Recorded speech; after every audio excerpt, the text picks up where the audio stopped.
종교와 신앙생활 처음에 우리가 다락방을 따라올 때 처음에 들었어요. 유광수 목사님의 말씀을 여러분들이 아주 잘 따라온 거 너무 감사하고 그동안에 많은 것들을 배워오고 정립해 왔는데 유광수 목사님이 가르쳐준 종교 생활 그거 맞습니까? 여러분들 무조건 받아들이면 바보예요. 그게 정말 맞아? 이게 종교야? 이게 뭐가 그럼 신앙생활이야?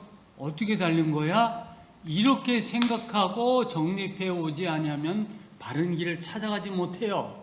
그리고 자기 스스로를 정죄하고 남을 정죄하고 그렇게 하면 그건 종교생활이지 이렇게 하고 얼마나 오랫동안 살아왔습니까? 근데 유광수 목사님이 이런 것들을 이슈화하지 않았다면 우리는 더 바른 길 찾아가지 못했을 거예요. 요즘도 또 이렇게 말해요. 뭐 말하죠? 참 승리가 뭐라고요? 참 승리가 뭐죠? 싸우지 아니하고 승리하는 게 참 승리예요? 여러분 그렇게 믿어요? 그러니까 바보라고 하는 거예요. 그게 정말 맞는가 하고 생각해 보란 말이야. 그게 왜 참 승리예요? 싸우지 아니하고 승리해야 된다 이렇게 말 때 난 그러면 난 그런 싸움은 싸움의 맛이 안 나겠어. 싸움을 그냥 치열하게 싸우고 확실하게 이겨야지. 그럼 참 승리가 그거야? 이렇게 하고 생각을 해보세요. 참 승리가 뭐예요? 지금 이 시간에 여러분 다시 지금부터 생각을 해보세요. 참 승리가 뭘까? 난 그렇게 생각 안 해요. 참 승리는 안 싸우고 이기는 거 아니고 안 싸우고 이기려면 적당한 선에서 타협하면 돼. 양보해버리면 되잖아. 배려하면 되잖아. 이해하면 되잖아. 그래도 안 싸우지요. 그게 참 승리예요? 난 그렇게 생각 안 해요. 그럼 뭐야? 참 승리는 뭘까? 참 승리는 나하고 싸우는 적이 내 앞에서 자기가 졌음을 시인하는 거야. 내가 졌어. 그리고 자기 주장을 포기하는 거야. 그리고 내 앞에 무릎을 꿇는 거야. 이게 참 승리지. 북한하고 우리가 계속해서 아주 지겨운 전쟁을 해오고 있어요. 북한은 아주 너무 시달려. 그리고 살 수가 없다고 말해. 그래서 우리가 그쪽에다 대고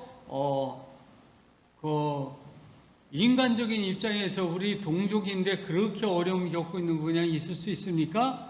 어떻게든지 이거 화해를 시켜야 되고 어떻게든지 이거 국제적인 제약을 풀어줘야 되겠다. 그래서 미국에다 대고 별소리를 다 해가면서 이거 풀어주려고 애를 써요.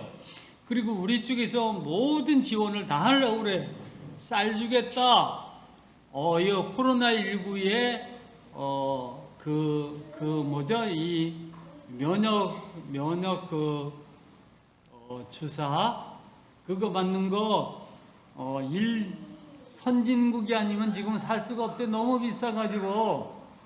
그런데 북한에다 대고는 우리가 뭐라고 말하냐면 우리가 죽게 제발 좀 가져가 이 멍청이들아 이렇게 말을 해요. 그런데 얘들이 오히려 배짱을 내미는 거 우리는 필요 없다.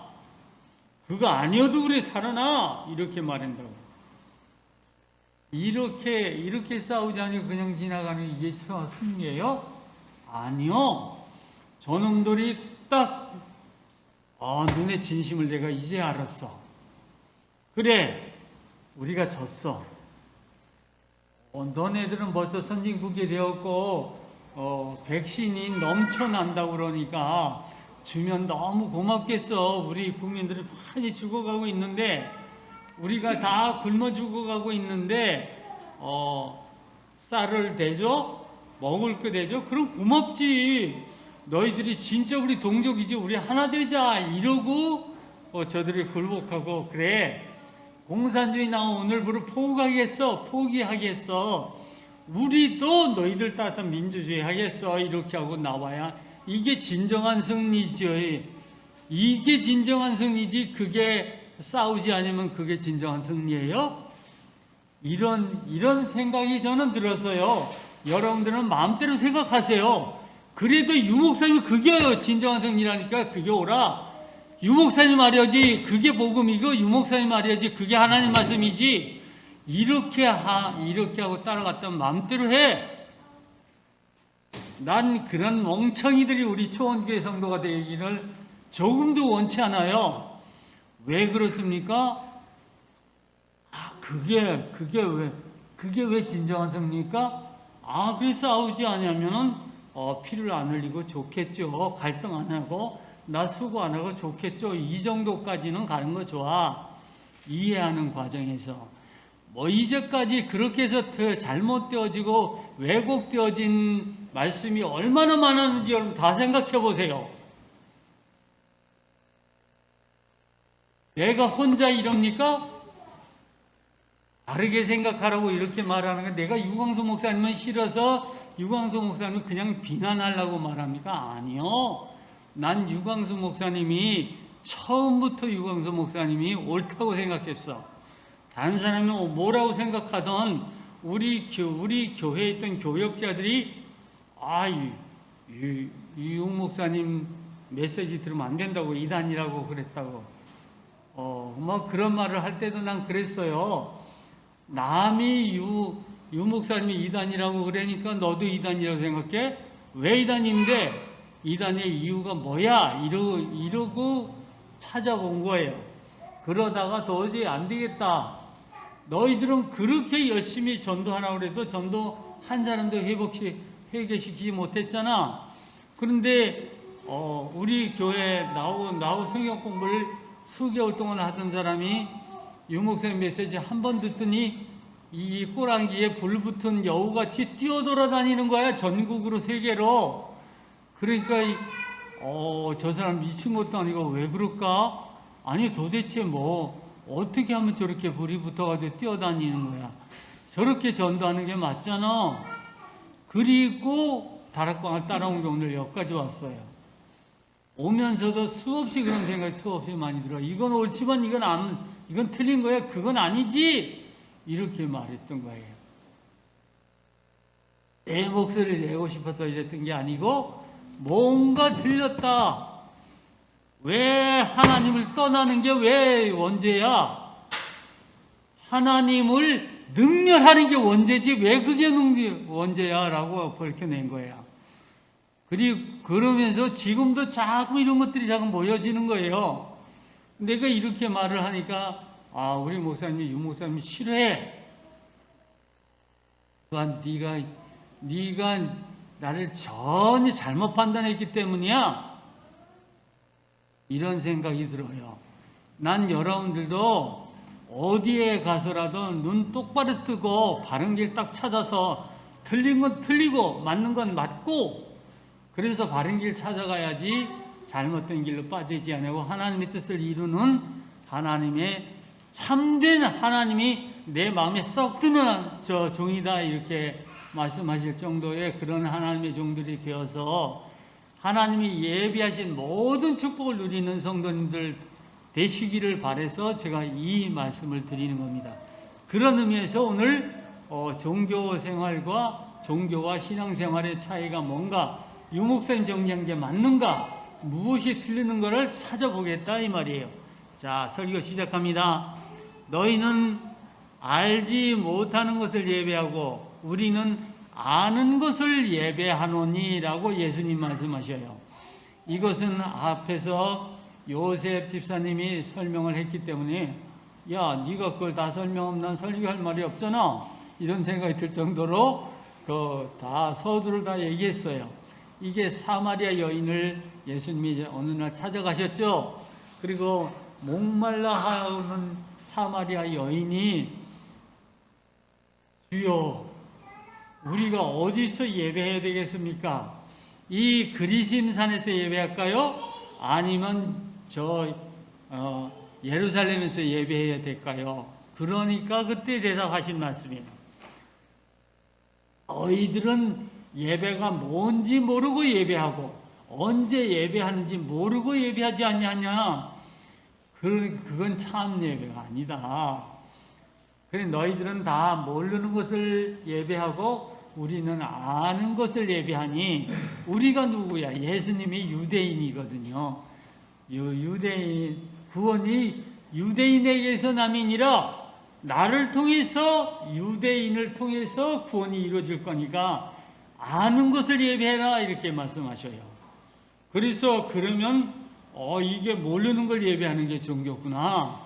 아는 것을 예배하는 게 신앙생활이구나. 이렇게 판단한 거예요. 무슨 말인지 아시겠어요? 그러니까 우리가 아는 것이 뭡니까? 우리가 아는 것. 여러분이 아는 게 뭐예요?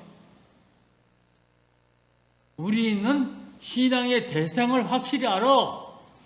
신앙의 대상. 우린 누구를 신앙하죠?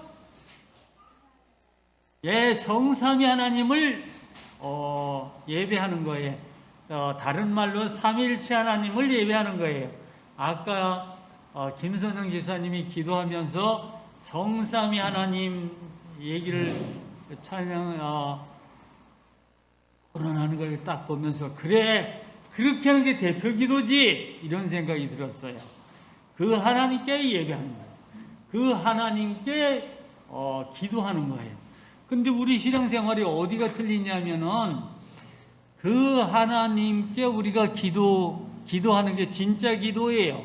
왜? 하나님 아는지 아닌 신한테 가서 신해요.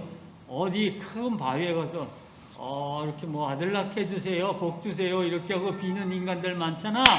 특별히 연예인이라는 인간들이 거기 가서 그렇게 하죠. 그러면 그걸 보고 있는 전 국민이 금세 따라해. 우리도 저 산에 가서 저희 가서 기도해야 되겠구나. 그러고 기도하는 거예요. 그걸 종교생활이라고 하는 거예요. 그거는 바위한테 기도하는 거예요. 바위가 뭐야? 바위가 기도하는 거는 이렇게 해 주세요 이런 말이잖아. 그렇게 줄 수 있는 능력 있는 분한테 기도하는 것이 그게 참 기도다 그런 말이. 그래야지 응답받는 거예요. 그래서 그거는 참된 기도이고 신을 바르게 알고 기도하는 게 참된 기도다 이렇게 말해요. 그러면은 생각나는 거 여러분들한테 말했어요. 신년 되면은 새해 복 많이 받으세요 이렇게 기도하죠. 이렇게 축복 기도해 주잖아요. 근데 무조건 새해 복 많이 받으세요 그러면 예 고맙습니다 이렇게 욕하지 아니하니까 그냥 나쁜 말은 아니니까 고맙습니다 이렇게 말하는 의미는 있죠. 그러나 그게 저 사람이 나한테 축복 기도해 주는 게 나는 금년에 복 받겠구나 이렇게 생각하면 이게 천하의 바보예요. 역으로 저는 이렇게 생각해요. 나도 수없이 많이 매년마다 1년에 2번씩 새해 복 많이 받으세요라고 수많은 사람들한테 복 받으라고 기도를 했는데 저들이 복 받는 꼴을 못 보겠어. 난 기도해 놓고는 복 받든지 말든지 상관없어. 그건 기도도 아니야. 내가 축복 기도를 했어. 나는 나한테 축복권이 있다는 사실을 알고부터 내 인생의 의미를 찾았어요. 나는 많은 사람들에게 복을 나눠주는 사람이야. 나 보통 사람 아니야. 이렇게 생각하고 살았어. 그런데 1년에 2번씩 복 많이 받으세요 이렇게 했는데 복 받는 꼴을 못 보고 오히려 어려움 당하는 꼴을 봐 자꾸. 그러니까 이게 왜 이래 하고 살았어. 그랬기 때문에 내가 기도해 준 사람이 잘 안 되는 거 보면 난 마음이 더 아파요. 그렇게 했는데 여러분은 그 하나님이 지으신 그 하나님의 형상 닮은 하나님의 자녀잖아요. 그래서 여러분한테도 그 복을 빌 수 있는 자격이 있어. 그게 권세 중에 하나야. 영접하는 자, 곧 그 이름을 믿는 자들에겐 하나님의 자녀가 되는 권세를 주셨으니 이렇게 말했죠. 그 권세가 무슨 권세야? 하나님의 아들이라는 권세야. 아, 백하윤,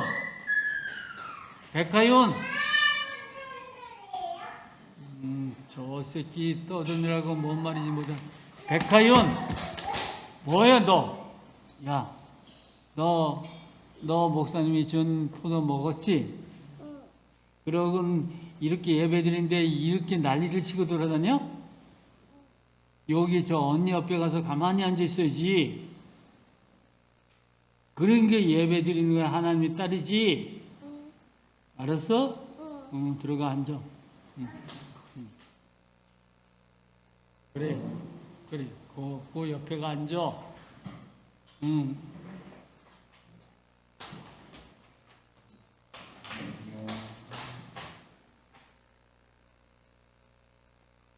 그래, 거기 앉아.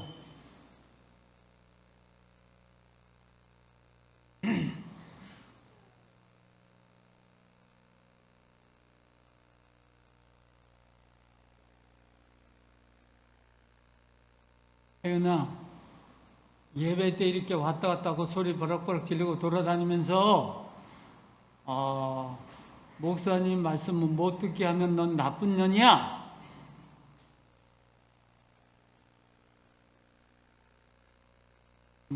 거기 앉아. 아무 데나 앉아.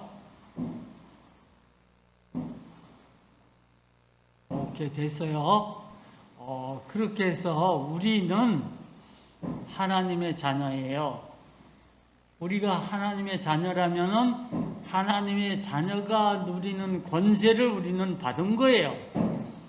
내가 뭘 잘해서 받은 거 아니고 하나님 자녀이기 때문에요. 우리가 하나님의 자녀인데 보통 자녀도 아니고 어떤 자녀죠? 우리가 어떤 자녀예요? 하나님의 형상 닮은 자녀예요. 우리는 하나님의 형상 닮은 자녀예요. 하나님의 형상이 여러분 안에 어떤 모습이 있어요? 찾아보세요. 영적 존재라는 거, 영이 있다는 거, 그건 아니라고 그랬죠. 그냥 영적 존재가 아니고 하나님의 뭐를 받은 사람이에요.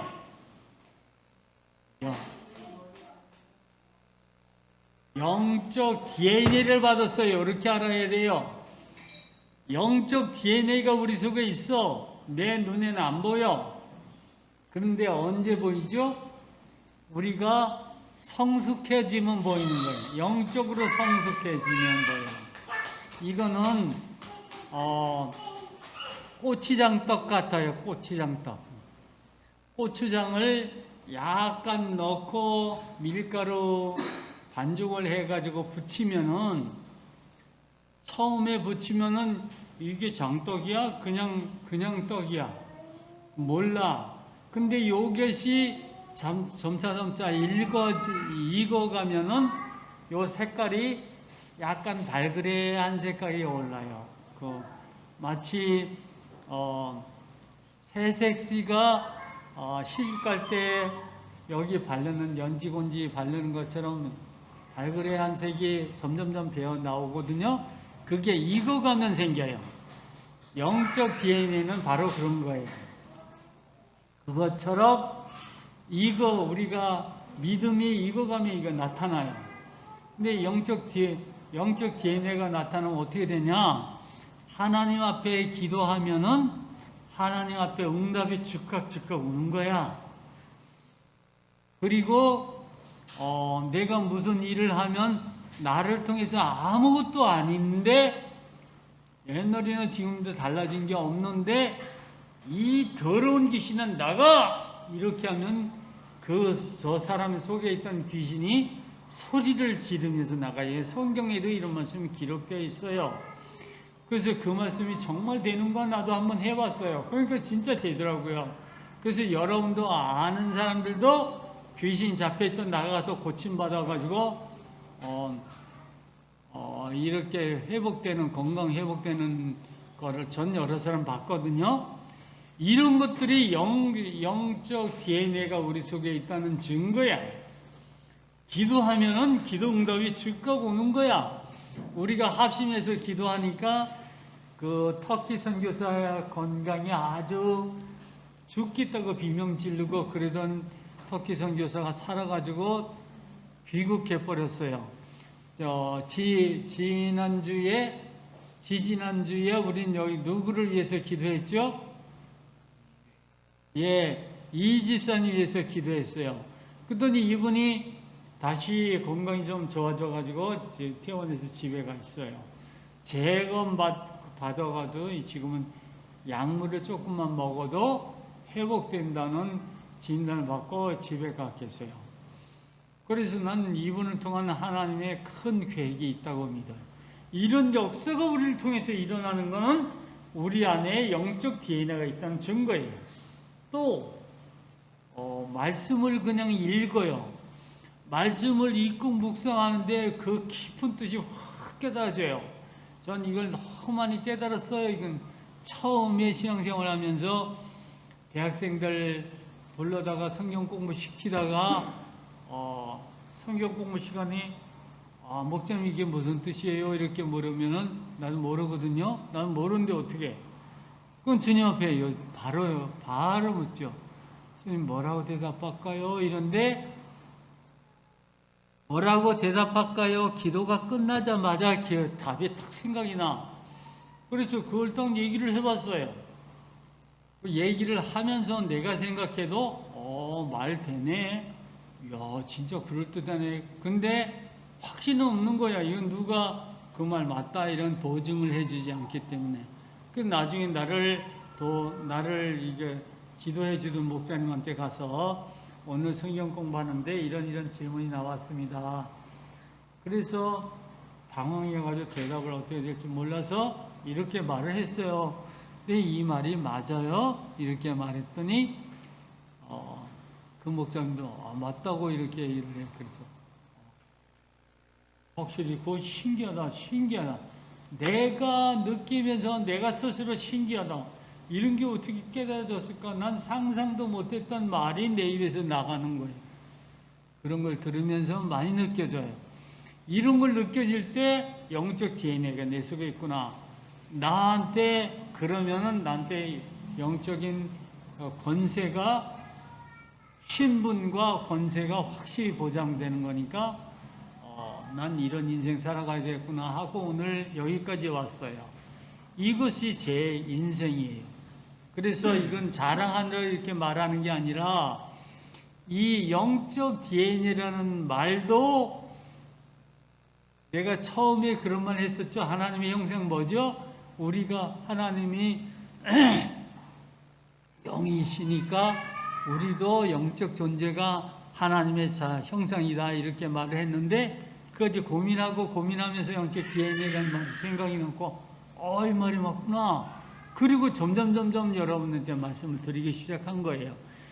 이렇게 해서 이런 것들이 우리는 이거 배워가지고 되어지는 거 아니에요? 영적 DNA가 있어서 저절로 찾아서 영적 DNA가 있으면은 하나님 앞에 예배 안 드리면은 뭔가 불편해. 꼭 해야 할 일을 안 한 것 같아가지고 예배 안 드리고 나면 너 왜 예배 안 드렸어? 그러면 벌 받아. 그렇게 말을 해서가 아니고 이 속에서 저절로 불편해. 하나님을 찾게 되어 있어요. 저절로. 언제도 무슨 일이 있어도 하나님 생각 먼저 나는 거예요. 그게 영적 DNA가 있기 때문이에요. 이런 모습이 다릅니다. 요 말씀을 제가 다 준비해 놨기 때문에 그냥 이런 내용들을 읽어 갈게요. 보세요. 너희는 알지 못하는 것을 예배하고 우리는 아는 것을 예배하노니 이는 구원이 유대인에게서 남이라. 우리는 아는 것을 예배하노니 우리가 아는 것이 무엇입니까? 하나님이 우리를 하나님의 형상으로 지으셨으니 하나님은 우리의 누구죠? 영적 아버지입니다.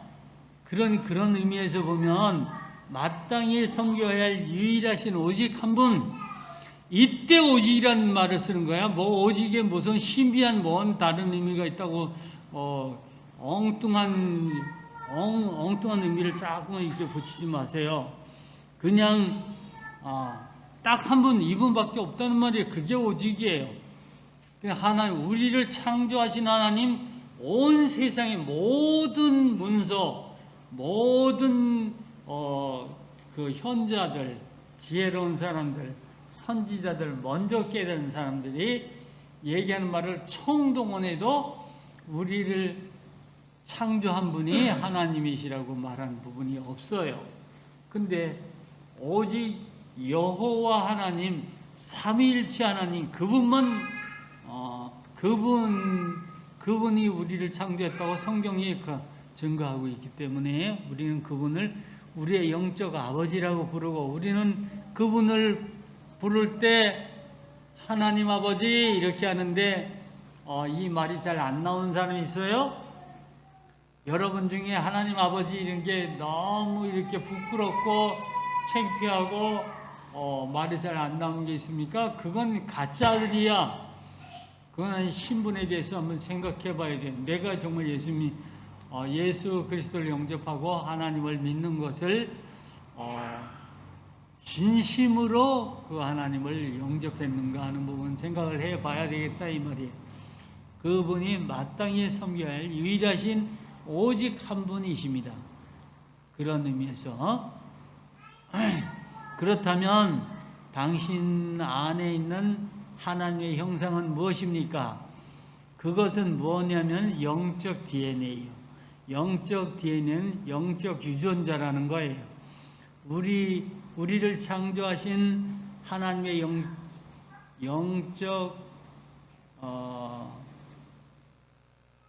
우리를 창조하신 하나님이 영적 우리의 아버지라는 것입니다. 그러므로 우리는 본능적으로 하나님을 찾게 되어 있고, 안 믿어도 예배를 안 드려도 아무 느낌이 없다면 하나님의 자녀가 아닐지도 몰라. 당신은 구원 못 받았을지도 몰라. 당신은 하나님의 택함을 받지 못했을지도 몰라. 그런 생각까지 심각하게 자신을 살펴보시기를 바랍니다. 이런 사람에게는 하나님의 자녀의 권세가 없겠지요. 하나님의 말씀이 믿어지며 하나님께 기도하면 하나님이 응답하시고, 우리가 하나님 앞에 기도할 권세는 하나님의 신분이 회복되면서 생기는 것입니다. 하나님의 자녀의 신분이 회복되면서 생기는 거예요. 그래서 우리 하나님의 자녀 신분을 회복하는 것을 영적 구원이라고 말씀을 드렸어요. 그러나 뒤에는 성장하면서 자기도 모르게 나타나는 것이니 지금 당장은 모양이 잘 나타나지 않아도 의심하거나 실망하지 마세요. 당장 안 나타난다고 그래서 조금 더 성장해 가면서 달라질 거란 말이죠. 그러나 배워서 되는 것도 아닙니다. 익숙하거나 성숙하거나 익혀지면 나타나지요. 고추장떡처럼 말입니다. 네. 우리의 육신적 조상 아담이 배반하고 타락하여서 멸망 가운데 빠졌죠. 그 아담은 육신적인 조상이에요. 아담은 육신적인 조상, 영적 조상은 아니에요. 그랬는데 그 에덴이 뭐죠? 에덴이 무슨 뜻이죠? 소윤이 기억한다? 전에 대답 다 했던 건데, 에덴 동산은 뭐죠? 행복 동산이에요. 간단하게 생각하세요. 행복하게 사는 동산, 그게 에덴 동산이에요. 그걸 하나님이 만들어 두시고, 하나님의 형상대로 지었으니까 만들어 두시고 너무 사랑해서 여기서 부족함이 없게 살겠어요. 그랬는데 그거를 아담이 타락해가지고 하나님을 능멸하고 하나님을 아주 너무 우습게 여긴 거예요. 무시해버린 거예요. 그리고 하나님을 의심하고, 그래서 하나님이 그래서 선악과 따먹지 말라고 그랬구나. 그리고 따먹은 거예요. 따먹고 그냥 있으면서 죽으니까 그는 하나님을 떠날 수밖에 없었던 거예요. 그랬더니 그 떠났다는 의미는 에덴에서 그냥 현실적으로 이렇게 옮겨갔다는 것을 의미하는 게 아니고, 아담의 마음 속에서 아담의 마음이 하나님에서 멀어진 걸 말하는 거예요. 이렇게 최 집사님이 이렇게 말하더라고요. 많이 생각한 거야. 그 말도 맞는데, 그런데 그 마음이 언제 생겼죠? 그게 최초의 죄입니까? 최초의 죄라고 하는 선악과를 따먹기 이전에 생겼잖아. 그렇죠? 그리고 선악과 따먹은 다음에 하나님 앞에서 떠났죠. 그러니까 하나님 앞에 떠나기 전에 이미 그에게 죄가 있었다는 거예요. 그럼 원죄는 최초의 죄이고, 모든 죄의 근원이 원죄인데, 그러면은 하나님 마음에서 떠났건, 현실적으로 에덴을 떠났건, 떠나기 이전에 그 마음속에 있었던 거예요. 그게 뭐냐? 그게 죄의 원죄다 이 말이요. 그 원죄는 하나님을 능멸하는 죄. 아주 점점 작게 생각하고 하나님 무시해버리고 하나님 말씀을 버려버리는 죄. 그걸 능멸한다고 말이에요. 옛날에 조선시대에는 임금을 능멸한 죄는 삼족의 멸함을 받았어요. 그런데 그 죄가 원죄였다는 거예요. 그래서 내 요 한마디를 고쳐주려고 이 말을 하는 거야. 떠났기 때문이 아니고 하나님을 능멸하는 죄가 원래 있었기 때문에 그 죄가 원죄다. 그 죄를 지었던 것을 회복시키는 것을 예수님이 이 땅에 오셔서 다시 하나님의 자녀 신분을 회복시켜 주는 거예요. 그렇게 해서 우리 원래 행복을 회복시켜 주는 것이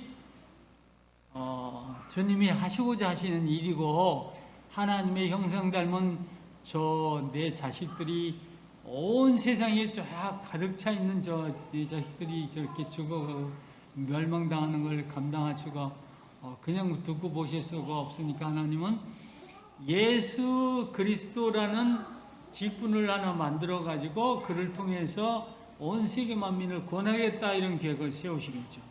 그게 복음이에요.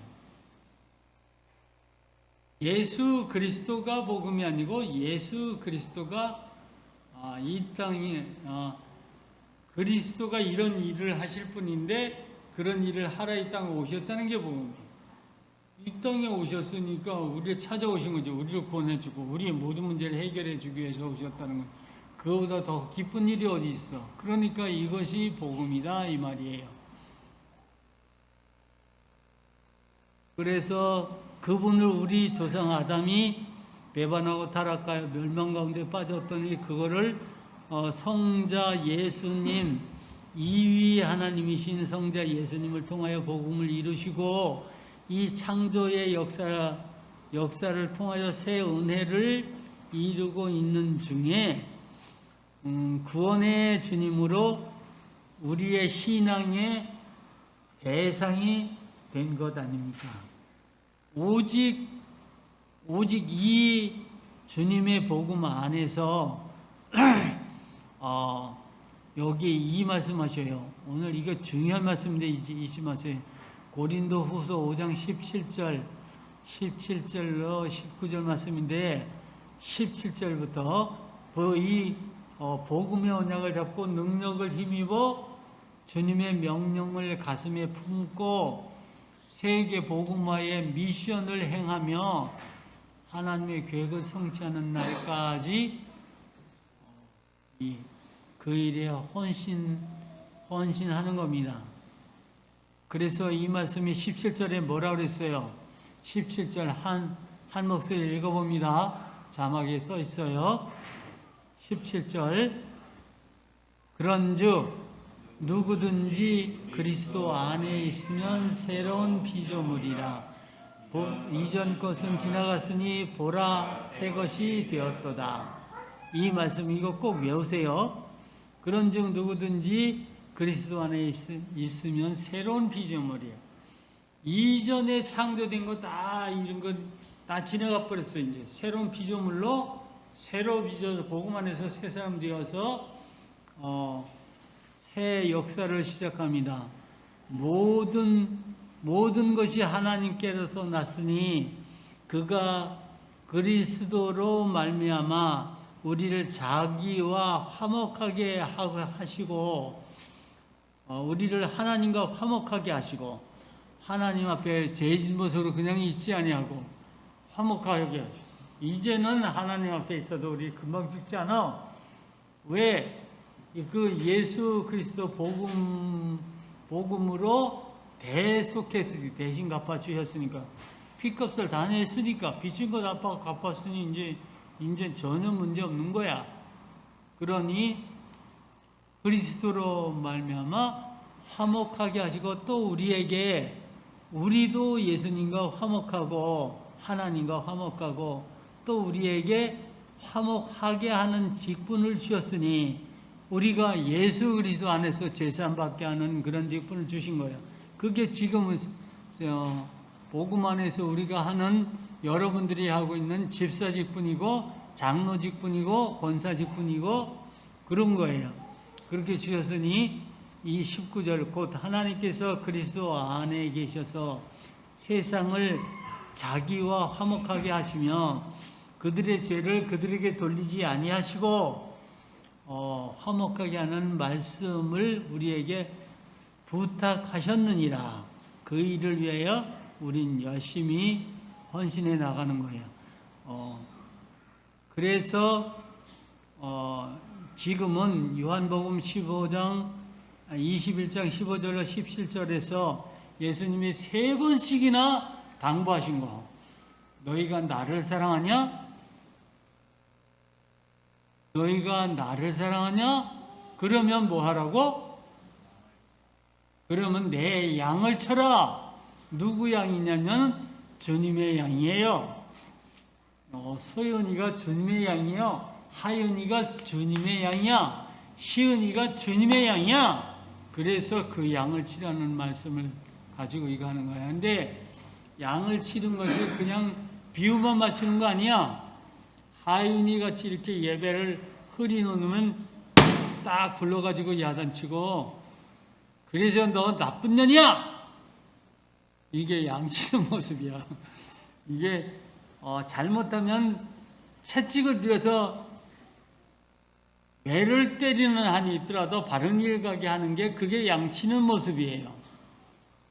그렇게 해가는 그 일에 오직 집중하는 거예요. 주님이 나 같은 놈한테 3번이나 네가 나를 사랑하냐? 그럼 내 양을 쳐라. 내 양을 치라고. 딴짓 하지 말고 내 양 치라고 이렇게 말씀하시는 그걸 거절하지 아니하고 누가 말려도 네가 뭔데 이 일을 방해를 해? 그리고 그 마귀를 쫓아버리는 거예요.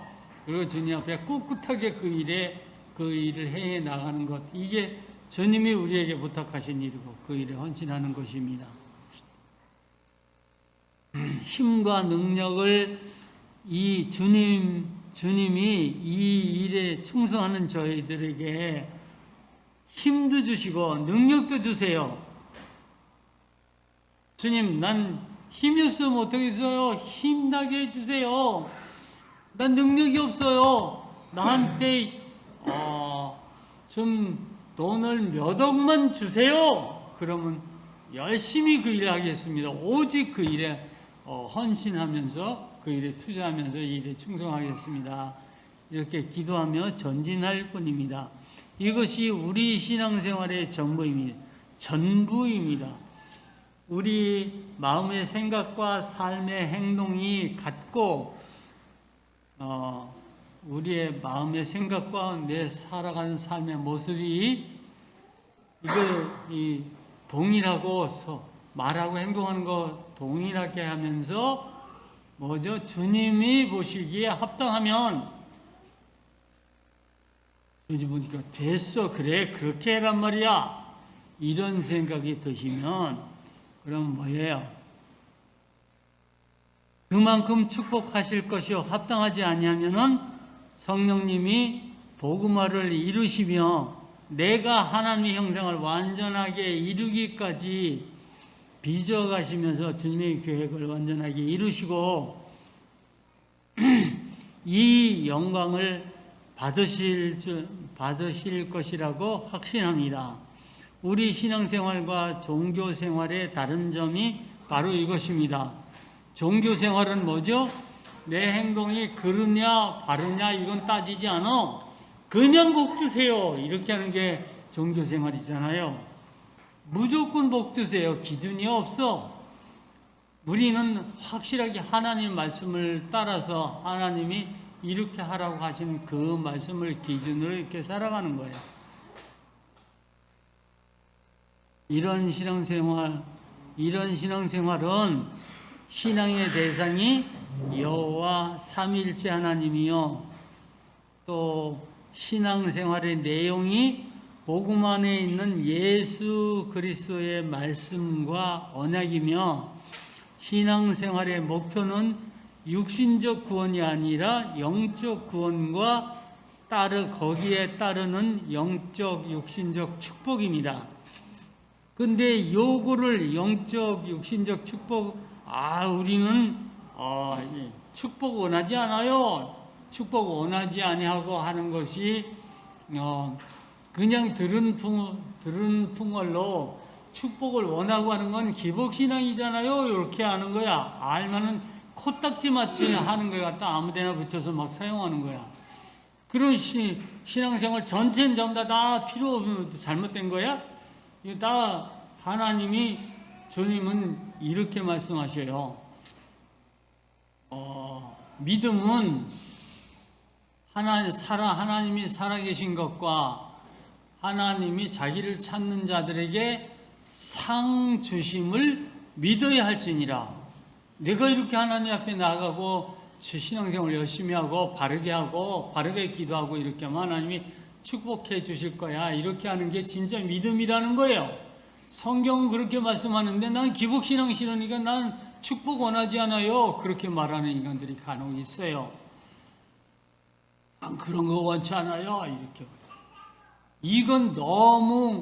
이건 중용을 못 지키는 거야. 뭐요? 좌로도 우로도 치우치지 아니하고 넘치지도 부족하지도 아니한 것이 중용이야.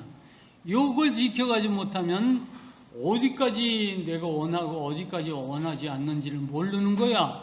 그러니까 술 먹은 사람이 길을 걷는 것처럼 비틀비틀거리고 이리 갔다 저리 갔다가 이렇게 하고 신앙생활 해가면 응답받을 길이 없어요. 그러면 나는 하나님 자녀가 아닌가? 하나님이 내 기도는 왜 응답 안 해주시지? 난 버렸나? 이런 생각이 들기도 하게 그렇게 되는 거예요. 그러니까 이런 생각도 다 버리세요. 신앙생활의 결국은 신앙생활의 목표는 영적 축복인데, 그럼 신앙생활의 결국은 종말은 어떻게 되죠? 천년왕국에서 주님과 임마누엘 누리며 영생복락하는 거예요. 주님과 대화하면서 영원토록 영적인 신령한 육체를 입고 영원토록 주님과 살아가는 것, 천년 인생 살아가는 것, 그게 우리의 신앙생활의 결국이에요. 그거를 천국이 어떤 곳인지 잘 모르니까 무조건 천국 가는 게 좋습니다, 이렇게 말하는데 천국 가기를 원하는데 이렇게 말하는데 그 천년왕국 가는 거예요. 거기 가서 뭐 하는 거예요? 주님과 영적 교제하면서 임마누엘 누리면서 서밋으로 왕 같은 제사장이 되어서 거기에 하나님의 백성들을 쭉 이렇게 이끌고 하나님 앞에 양치면서 살아가는 삶이 우리 신앙생활의 결국입니다. 네, 이제 설교 다 했습니다. 예수 그리스도와 복음을 통한 하나님의 구원 계획의 실체, 이것이 무엇인가, 신앙생활이 도대체 뭔가 어떻게 하는 건가, 뭘 믿는 건가, 이런 것들에 대한 걸 따로 여기 뒤에다가 이렇게 붙여가지고 이렇게 해놨어요. 이 오늘 설교문 전체를 프린트해가지고 가서 읽어보면서 오늘 설교 들었으니까 이제 땡이야. 다 예배가 끝났는데 이렇게 하고 끝내지 마세요. 정리 쭉 하면서 정리를 하고 마음에 새기고 정리를 해놔야지 그게 여러분의 것이 되고, 그렇게 하고 내 아이들한테 이런 걸 잘 이렇게 체계 있게 가르쳐 주는 것, 이것이 하나님의 뜻을 온전하게 이루는 것입니다. 네, 이를 원인으로 원죄의 실체는 하나님을 능멸한 죄, 이것이 원죄입니다. 하나님을 떠난 것이 원죄가 아닙니다. 내가 이 말을 왜 많이 했냐면 요걸 조금 또 이상하게 갖다 붙여가지고 이상하게 이 논리를 펴가는 그런 설교가 뒤에 나오고, 또 그걸 무슨 뜻인지도 모르고 앵무새처럼 딱 받아서 하는 인간들이 많아서 이 말 자꾸 하는 거예요. 확실하게 뭐가 뭔지 알고 따라가시길 주님의 이름으로 부탁드립니다. 가벼이 여기는, 하나님을 가벼이 여기는 죄, 자기를 너무 일방적으로 무한히 사랑하면, 무한히 하나님이 그렇게 사랑하십니까? 그러면 버릇없는 아이처럼 하나님을 어려워하지 아니하고 하나님의 말씀을 버렸습니다. 아담이. 이것이 원죄의 실체입니다. 그리고 이 사건으로 처음 사람 아담은 에덴 동산에서 쫓겨나고 에덴 동산을, 이 낙원을 잃어버렸습니다. 이 환경이 너무 좋아. 나 우리 가정이 이렇게 너무 좋아. 이런 것들을 늘 생각해서 자기 가정을 잘 보호하고 지키는 것. 이게 지혜입니다. 이 낙원을 회복시키고 인류를 구원하시려는 계획을 하나님이 세우셨죠. 그래서 이 계획 속으로 들어가자는 얘기를 계속 하는 거예요. 하나님의 친아들, 하나님의 친아들이라는 말 왜 강조했냐면은, 하나님의 아들이 많은 사람들은 그 양자야. 진짜 하나님이 낳은 아들 아니고 양자로 그냥 하나님의 아들이라고 해주는 거야. 그렇게도 권세가 조금 있기는 해요. 양자에게도 권세가 조금 있거든요. 근데 친아들, 하나님이 직접 낳은 아들 예수 그리스도를 창조하셔가지고 그리스도란 직분을 주어서 이 땅에 보내시고 이 세상을 구원하시려는 계획을 세우셨습니다. 그 계획과 조치가 아주 중요하고 아주 심오해요. 구약 성경 전체를 배경으로 하고 있기 때문에. 그래서 이걸 영적, 육신적, 정치적, 복음적으로 고려해야 하고, 이것을 이해시키려고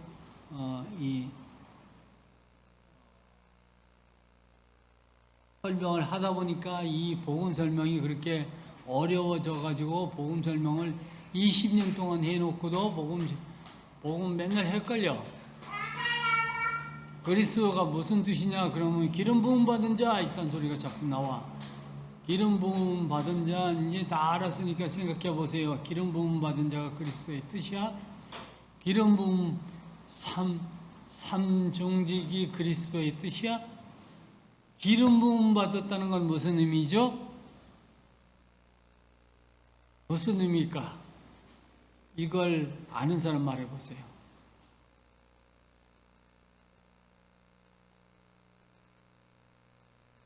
모든 문제를 해결했다는 뜻이에요. 기름 부음 받았다는 게 하나님이 선택하셨다는 거예요. 그리스도로 선택했다고. 그러니까 기름 부어서 이 사람 내가 선택한 사람이야 이런 의미로 올리브를 기름을 부어가지고 선지자를 통해서 기름 부어가지고 예수님을 채우시죠. 그때 그 일을 한 사람이 누구예요? 그 사람이 유명한 요한이야. 무슨 요한? 세례 요한. 세례 요한을 통해서 기름 부어가지고 그 세례 받는 것이 그 기름 붓는 그 형식을 취하는 거였어요. 그때 기름 물 위에서 딱 올라오니까 하늘에서 비둘기가 내려앉는 그런 형상을 보여줬죠. 영적으로 그것이 성령을 기름 붓듯하는 모습이었어요. 그렇게 해서 온 세상에, 그렇게 해서 주님이 그렇게 말씀하시죠. 너하고 내가 합력해서 세상에다 나를 나타내는 것이다. 내가 어떻게 주님 머리에다가 세례를 줍니까? 이렇게 세례 요한이 그렇게 말하니까 그렇게 생각할 필요 없어. 이건 너와 내가 이런 형식을 갖춰서 세상에 내가 그리스도라는 걸 드러내는 거 아니냐. 그것으로 좋게 이렇게 말하면서 그 일을 했잖아요. 그렇게 했던 거예요. 그래서 육신적, 정치적, 복음적으로 고려해야 함으로 영적 문제를 해결해야 되니까 영적 문제는 어떻게 해결하죠? 영적인 문제를 해결하는 직분이 뭐예요? 그게 제사장의 죄사함을 싹 없애버려야지 주님 앞에 세상에 이렇게 나와서 주님 앞에 쓰임받을 수 있으니까 그게 제사장 직분이에요. 영적 전투를 해야 되기 때문에 전투력을 갖춘 직분, 그게 뭐예요? 그게 왕직이에요. 그래서 왕직분이에요. 그래서 예수님이 만왕의 왕이다 이런 말을 하는 거예요. 모든 진실을 제시해야 돼요. 모든 온 백성에게 하나님의 뜻을 바르게 알아서 딱 전해주는 사람이 선지자거든요. 그러니까 선지자 직분을 예수님께 다 준 거예요. 요 세 가지 직분을 한 사람에게 몽땅 주었으니까 삼중직이 된 거예요. 한 사람이 세 가지 직분을 한꺼번에 받아서 삼중직. 요런 걸 다 설명하려고 이렇게 얘기하다 보니까 이게 복잡해졌어요. 이게 처음 듣는 말, 삼중직이라는 말도 처음 듣고, 기름 부음 받은 자 처음 듣고 이러니까 이게 중요한 말이구나. 이걸 외워야 돼. 그러니까 무슨 뜻인지도 모르고 외우고. 그러니까 그리스도가 무슨 뜻이야. 그러니까 기름 부음 받은 자. 삼중직이요. 삼중직은 진짜 의미는 뭐죠? 벌르비아죠. 영적 문제를 해결하고 영적 전투에 승리하고 하나님 말씀을 제대로 바른 진리를 전하고 이런 거는 예수 그리스도 사역하실 분야잖아. 그렇게 이제 바른 길 가게 하고 온 백성들이 잘못된 길로 안 가니까 바른 길 가게, 양치는데 바른 길 가게 하는 그 바른 길 제시하는 그 일을 할 수 있는 직분을 주신 것이 이 한 분에게 주셔서 그리스도라는 전무후무한 새 직분을 주시고 세우시고자 기름 부어 하나님이 선택하셨음을 증거하셨습니다. 이것을 신학적으로 증거하고 설명하고자 시도함으로 복음에 대한 설명이 복잡해졌던 것입니다. 간단히 정의한다면 그리스도는 하나님의 형상으로 지으신 최고의 작품, 하나님의 형상으로 지으신 최고의 작품이 뭐죠? 이렇게 하면 힘들어져요? 하나님이 상의하셔가지고 우리가 우리 모양대로 남자와 여자를 짓고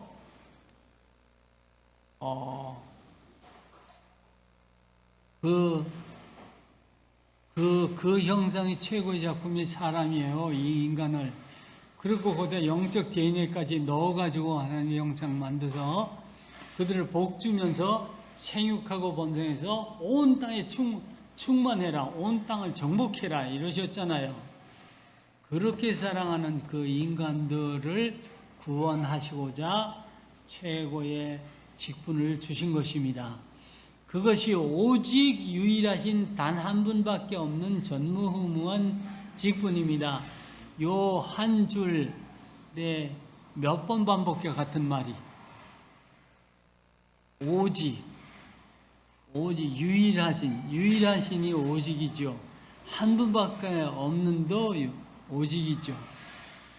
전무후무한 직분. 이것이 그리스도예요. 예수님이 그리스도이시고 인류를 구원하시려는 계획을 가지고 이 땅에 보내심을 받아 오신 분이라는 사실입니다. 예. 그래서 예수님은 영적 문제, 육신적 문제, 물질적 문제, 건강 문제, 이 모든 문제를 해결해 주시어 인간을 완전한 행복한 상태로 만들어 주기 위해서 이 땅에 오신, 그래서 이분을 모든 문제 해결자 이렇게 말하는 거예요. 그래서 그리스도는 모든 문제 해결자가 맞아요. 요 한마디로 말하는 거예요. 그리스도는 모든 문제 해결자입니다. 언제 누구한테 전하더라도 제일 먼저 이거 먼저 전해줘야 돼. 처음 전하는 말이 제일 중요해. 왜? 그래야지 그 머리에 박혀오고 잘 안 지워지니까. 우리 아이들 보면 알잖아요. 우리 아이들한테 쓸데없이 기름 부음 받은 자를 집어 넣어줘가지고 그리스도가 무슨 뜻이야? 그러면 기름 부음 받은 자가 먼저 나와. 이게 깊이 박혀 있어서 안 지워져. 그걸 바꾸느라 이렇게 애를 쓰는 거예요. 모든 문제 해결자. 누구한테든지 예수님이 모든 문제 해결자야. 그러니까 너 모든 문제는 예수님한테 가서 상의해야 돼. 예수님께 가서 의뢰하고 부탁해야 돼. 그래야지 해결받는 거예요. 영적 문제도, 물질적 문제도, 질병 문제도, 가난 문제도, 가정 문제도, 육아 문제도 다 주님 앞에 모든 문제 해결자 하시잖아요. 주님이. 야, 이 문제 너무 골치 아파. 주님이 그러시지 않을 거예요. 왜? 주님이 모든 문제 해결자로 이 땅에 오셨으니까. 그래서 주님이 그 문제를 완전하게 해결해 주실 거예요. 아무리 복잡하고 힘들고 어려워도 영적인 문제가 아무리 수대를 거쳤어도 그 문제 반드시 해결하실 거예요.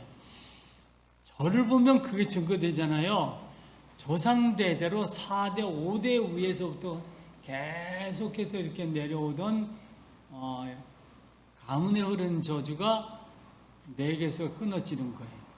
그거를 완전하게 끊어지는 모습을 보여주려고 이 집사님이 코로나19 두 번째 백신을 맞고 그날에 하나님이 크게 축복하셨네요.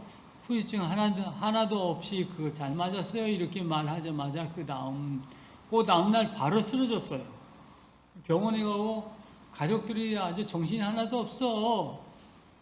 이분이 금방 돌아가실 것 같으니까 가족들이 정신 하나도 없고 그 할머니도 이제 나이가 이제 70이 다 돼가고 그러니까 정신 하나도 없는 거예요.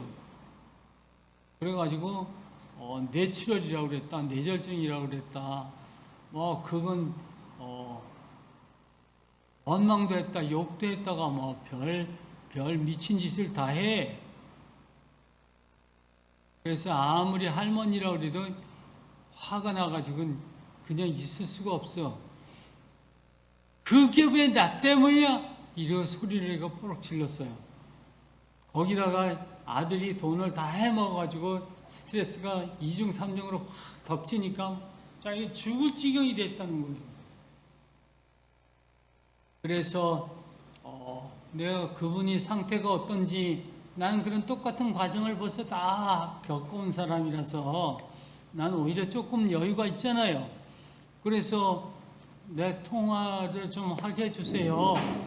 내가 어떤지 나하고 통화를 해보면 나를 얘기하면 나 전혀 문제 없다 이렇게 말씀하시는데, 근데 그 할머니는 아무 제 정신도 아니고 손자도 몰라보고 딸도 몰라보는데 네가 누구니 이런데 자기 딸 보고 그런다는 거야. 근데 그걸 마치 내가 그런 것처럼 나한테다 뭐라 그래. 그게 왜 나 때문이야? 그게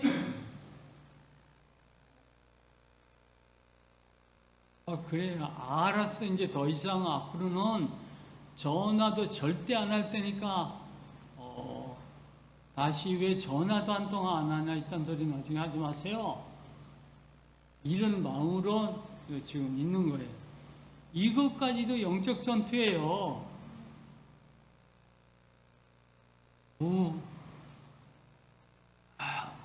하여튼 이런 문제를 다 해결해 가시는 분이 주님이시기 때문에 그걸 내가 다 해결해 간다 걱정하지 말고 기도나 하고 가만히 있어라 이런 생각 들어서 나도 기도하고 가만히 있을 거예요. 이해를 충분히 하고 외워서 확인하고 이 설교 문자 읽으면서 가정 문제, 인생 문제를 다 하나님이 주님 앞에 의뢰하면 주님이 큰 은혜 속에 전부 다 해결하시고 완전히 회복하실 줄 믿습니다. 이 집사님도 그 가정에서 지금 시골에 땅 사가지고 농사 짓고 컨테이너 하우스를 짓고 새 터를 잡으려고 애를 쓰다가 그 다시 경매로 넘어가게 됐대요. 나중에 어쩔 수 없으니까 목사님 나한테 돈 좀 꺼주세요. 나 그냥 달라는 거 아니야. 나중에 갚을게요. 이렇게 말하더라고요. 내가 돈이 어디 있어요. 그딴 소리 할 사람이 말을 그렇게 아무렇게나 막 그냥 자기 속에서 나오는 대로 아무렇게나 막 이런 생각이 확 들었어요. 라고 막 말을 했더니 목사님이 이 이해를 많이 해 주시니까 목사님한테 그러는 것 같더라고. 목사님 조금 더 기도하고 조금 더 지나가면 다 좋아질 겁니다. 다 회복될 겁니다. 이 집사님한테 내가 직접 전화해서 그런 말을 했어요. 이번에 집사님이 쓰러지신 거 그건 하나님이 정말 큰 역사를 이렇게 중요한 일을 이루기 위하여 집안 가문 복음화를 위해서 이렇게 우리가 이 일에 헌신해야 된다고 그 일을 확인시켜 주려고 하셨다고. 큰 문제 없을 겁니다. 저는 3번 쓰러졌다고요. 뇌절증으로 한 번 쓰러지고 나서 금방 천지가 바뀌는 것처럼 그렇게 두려워할 필요 없어요. 그렇게 하고 마쳤어요. 네, 오늘 설교는 여기까지 하겠습니다. 설교는 마쳤습니다. 하나님 아버지 은혜를 참 감사합니다. 우리가 어느 날 갑자기 나타난 다락방 그리고 유광수 목사님을 따라오면서 때로는 더 많이 혼돈하고 더 많이 방황하고 헤맸습니다. 하지만 구체화되어서 이 각각의 개념들을 이슈화하지 않았다면 우린 이 말씀에 대해서 아직도 뭐가 뭔지 몰랐을 것입니다. 복음이 무엇인데 복음이 그렇게 중요했던가 몰랐을 것입니다. 종교와 예배가 어떻게 다른지 우리는 알지 못했을 것입니다.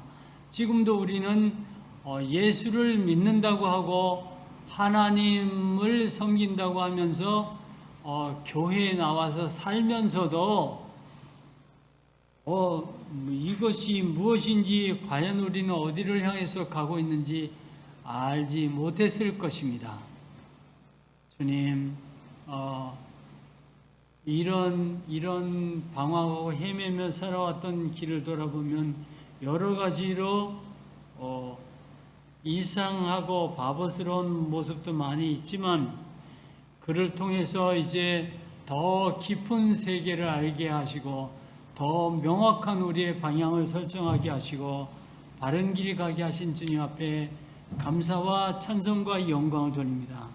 또 이렇게 어리석고 무지몽매한 저희들을 이끌고 지금 오늘까지 인도해 오신 다락방의 모든 사역자들과 유광수 목사님 앞에도 감사하다는 말을 전하고 싶습니다. 하나님, 그러나 여기서 만족하지 말게 하시고 전 성도님들이 무엇을 어디까지 알며 어디까지 내가 모르는지를 명확히 알아서 더 보충하고 더 완전해지는 경지에 이르르고 내 속에 있는 영적인 DNA가 살아나와서 주님이 우리에게 주신 하나님의 자녀의 신분과 권세를 잘 누리고 세계 복음화를 왜 해가야 되는지, 어떻게 해가는 것이 하나님 뜻에 합당한지 바르게 알게 하시옵소서. 이제는 억만장에서 우리를 구원하신 우리 주 예수 그리스도의 은혜와 하나님 아버지의 만극하신 사랑하심과 지금도 살아 역사하시는 성령님의 감화, 감동, 내적, 교통, 인도, 충만한 역사하심이 오늘도 주님 앞에 나와서 예배당에 나와서 예배한 초원교회 모든 성도님들의 삶의 현장 위에 또 자기 현장에서 지금도 비대면으로 예배하고 있는 초원교회 전 성도님들의 심령 위에 그들의 가족들과 자자손손 위에 생업과 일터 위에 이제로부터 영원히 함께 하실지어다. 아멘.